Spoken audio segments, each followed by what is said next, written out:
হ্যাঁ পুলিশকে ফোন দেবো। প্লিজ আমাকে ক্ষমা করে দাও, প্লিজ প্লিজ আমাকে ক্ষমা করে দাও, প্লিজ। কেটা আম পড়েছে?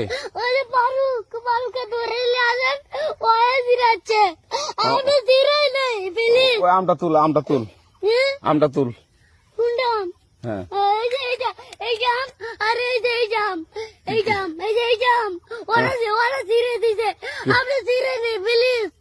হ্যাঁ তো একটু দূরে দাঁড়া কি ওখানে দাঁড়া। হ্যাঁ এখন কি করছিস তো? ফারুক না, আমরা কিভাবে বলছি, আমরা রাস্তা দিয়ে বললাম বলে আমরা স্কুল যাবো, কটা বস্তা দেখি ওই বাগানে ঢুকলে দিয়ে না আমাকে একটা দুইটা আম ছিঁড়ে দিল। ওই যে ফারুক এলো না, ফারুক কোথাকার রে? ওই যে ওঠে ঘর কোন টাকার ফারুক? এনে দিল না।